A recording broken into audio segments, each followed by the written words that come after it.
But we're going to be joined now by retired Marine intelligence officer and host of the Strat podcast, Lieutenant Colonel Hal Kempfer. Now, we know this face-to-face, high-stakes meeting is something that we've been watching, and it has been planned. And we want to make it clear that this is not Vladimir Putin extending some olive branch or something. We've seen hundreds of drones, dozens of missiles that have just been fired in the last 48 hours into Ukraine. But Zelenskyy is feeling like, you know, he says he is ready for peace, even though he's calling Putin a man of war. What are you expecting, Hal? Well, what I'm expecting is there's going to be a detailed discussion of all the points that have been, basically agreed to. They say it's about 90% done. You may recall that President Trump originally put out a plan with 28 points. Looked very, very similar, in many cases almost identical to what Putin had talked about. Some of those are things that Ukraine and the Europeans simply would never agree to, and some things that Ukraine really just couldn't agree to. But that seems to have been whittled down. There may be about 20 points left. There's some big things in there to be discussed. You know, the potential demilitarized zone along the current line of contact with Ukrainian and Russian forces, and how that would be set up, how big it would be, who would administrate it within that. That's huge. Security guarantees, that's a huge one, and that seems to be going back and forth. And of course, there's another thing that is also very big that they're going to talk about is reconstruction of Ukraine after the war, after the peace agreement. And there's about $800 billion worth of, or $800 billion of damage that has to be addressed. And even if they were to take all the frozen Russian assets in the West, it still would not be able to meet that requirement, because I think that totals up, even the most optimistic estimates, about 250, maybe up to 300 billion. But this is 800 billion. There's a big question of how that would be accomplished. And that may be a real turning point in the conversation, which is, how is this going to be done? Yeah, and we have to remember that folks in Ukraine right now, where those missiles and drones hit, you know, in the last 48 hours, as I mentioned, knocked out power, knocked out heat. It's the dead of winter. It is incredibly cold there, and Putin allegedly was targeting areas where civilians are. So it's just a dire situation. But the president posted on True Social. President Trump has posted on True Social that he has had a call ahead of this meeting with Zelenskyy, with Putin. He said, "I just had a good and very productive telephone call with President Putin." I guess that's about all he said there. But the Kremlin did confirm the call without giving details. Who do you think called who? How long do you think the call was? What do you think they talked about? I don't know, but if I was to guess, I would imagine the White House called Russia. I could be wrong on that. And I'm sure that Putin went through his list of things that he wanted to see, the things that he considers absolutely essential from a Russian standpoint as to peace. And of course, Putin will use all of his skills as a political leader, as a intelligence officer, a human intelligence officer, to try and manipulate President Trump's thinking. He's done it in the past. He will certainly do it here. I would hope that the president had those around him that when he gets off the call, they say, okay, this is why he said this is what this is. And they kind of get back to sort of what ground truth is, as opposed to this kind of reality or pseudo reality that Putin always paints out there. One of the things the Russians have been doing, and they've really been focused on throughout this conflict, is what's called cognitive warfare. In previous times, it may have been referred to as psychological warfare or psychological operations, information operations, but really trying to paint this impression that the Russians are unstoppable, that the Russians will eventually win, that the Ukrainians have no chance of slowing this down. Hal, stand so by. That's one of the things I would expect him to say. We can keep chatting, but we've got the President of the United States, Donald Trump. It looks like he's about to make some remarks. He's standing here at the doors at Mar-A-Lago, his winter White House there in Palm Beach, and there he is greeting Zelenskyy. Let's listen in.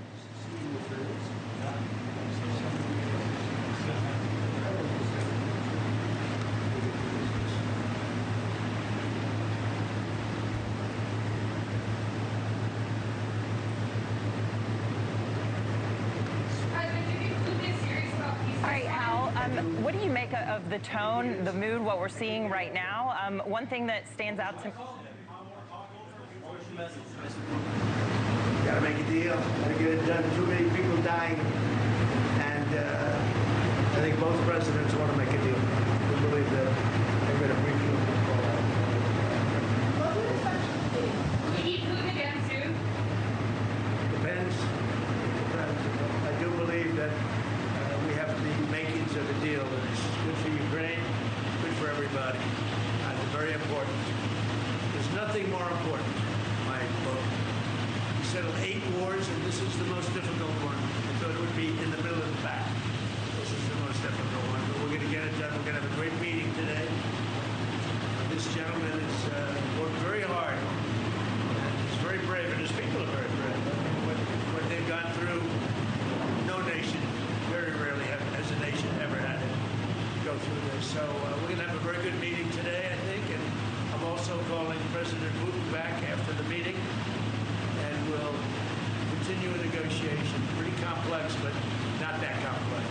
What should we expect in these deals? Deadline?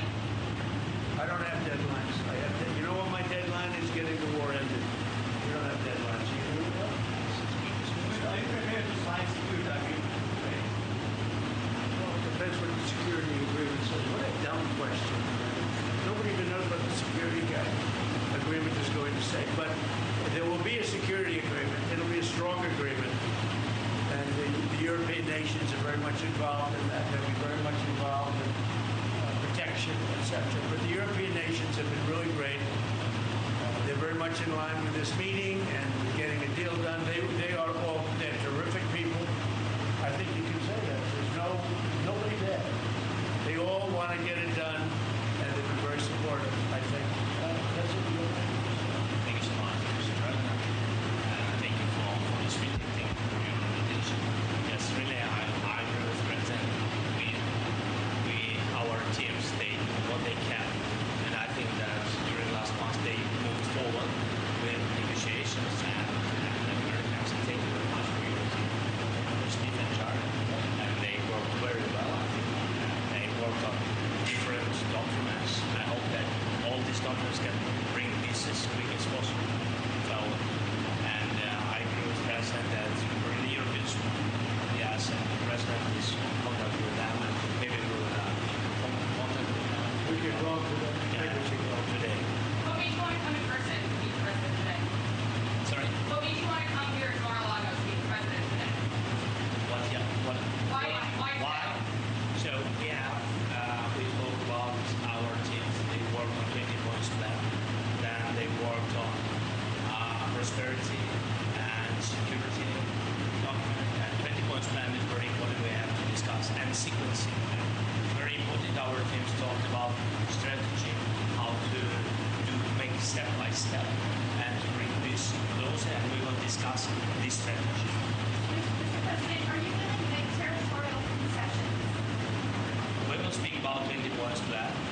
There are in 20 points plan, 90% by the way was done by our 2 teams. I think they made a great job, great work, and yes, we will discuss these points also. And there are great economic benefits for Ukraine also, because there's a lot of rebuilding to do.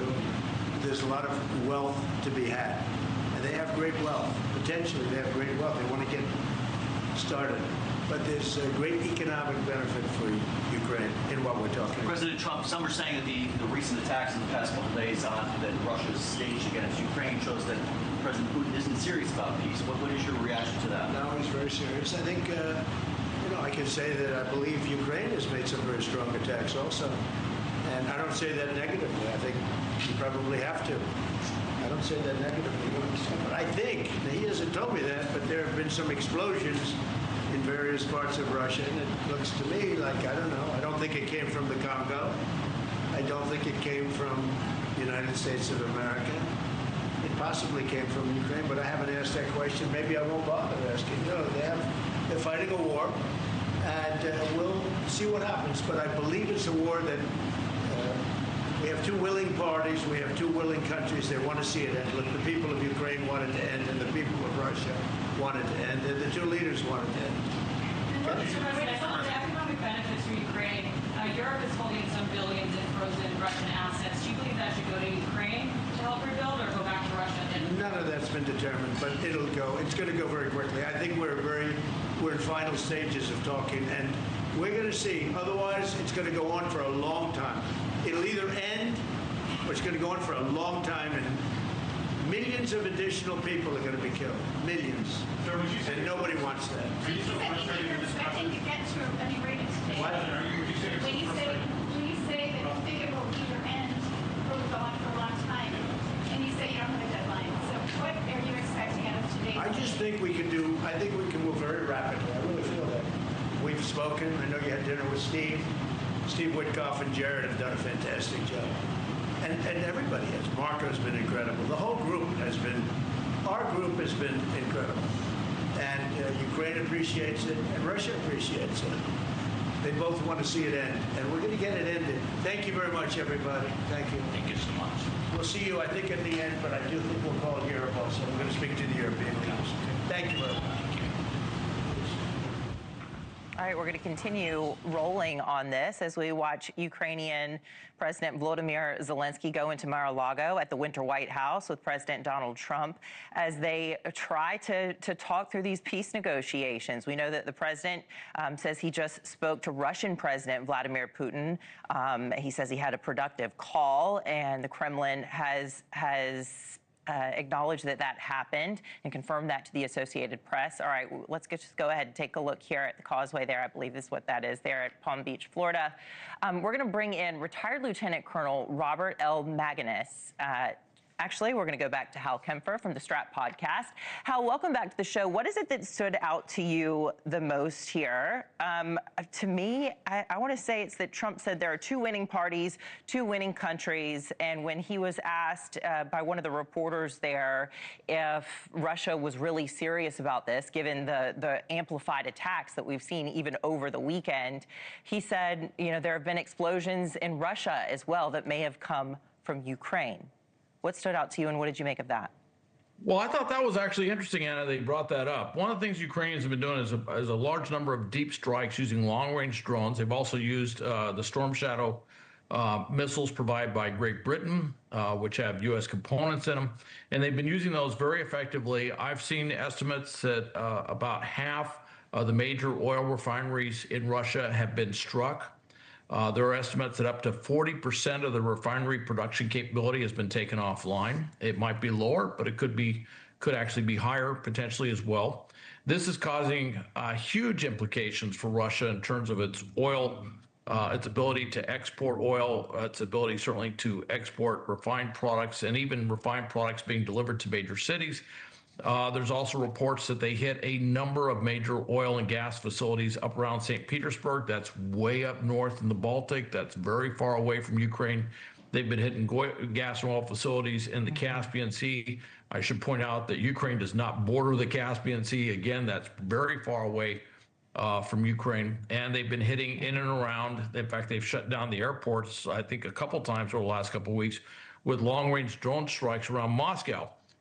Now, this has an economic impact on Russia. It also has a huge psychological impact on Russia, and it has a political impact on Putin personally in terms of public confidence, in terms of how he is actually prosecuting this war. So I thought it was fascinating that the president said that. He also didn't set a deadline, which I was very glad to see. He was asked about that, and he said no. And I was very glad to see that he did not do that, because he's done that in the past. Even when he's moved the deadline later on, He didn't set that precondition in there. The other thing he's talked about is the economic potential, and that's something we referred to before they shook hands. The economic potential that comes to the U.S. and others that comes from Ukraine, and the wealth that Ukraine represents. And it was very clear going into this meeting. He understands that. Yeah, and that's speaking Donald Trump's language, isn't it? And he really did, President Trump really did, brush that away very quickly when he was asked about a deadline. But he also went on to say, if this thing isn't solved soon, millions more people will die. He's saying it's just going to go on and on and on. He said, I've ended 8 wars. This has been the hardest one to wrap up. He's saying, so are we much closer, do you think? You hear Zelenskyy saying of this 20-point plan, 90% 1% is already done. And President Trump praising European leaders, saying they are in line and really want to get a deal done as well. And I'm hopeful, but then again, there's a part of me that says we have been here before. How many times? Where we're very hopeful that there was tremendous momentum, that a deal might be done, they might get a ceasefire in place or something else, and it just doesn't seem to cross the finish line. And I would point out as a cautionary tale that Russia and Ukraine weren't able to get a Christmas ceasefire put in place, and it's not fixed in wars that they always do that, but it was something that they've kind of put out there. In fact, Putin in the past has said, oh, he's doing a ceasefire. And of course, he violates it, but at least he made mention of a ceasefire. They couldn't do that. They couldn't get a holiday ceasefire in place. And so that kind of casts a shadow over the prospects of getting something bigger put in place. But with that said, if the President Trump, Ukraine, and the Europeans are all on the same sheet of music with a unified plan to go to Putin, and they back it up with what Ukraine needs to continue prosecuting the war, well, that might be something that would shift the Kremlin's position on this and realize that they really can't win despite all the information, operations, disinformation they put out there to the contrary, some of which I believe that Putin tends to believe his own disinformation anymore, that might kind of settle in that they have to come to some sort of agreement. All right, Hal, if you can, stand by as this news develops this afternoon. Stand by as we watch these live pictures there in Palm Beach, Florida. We don't know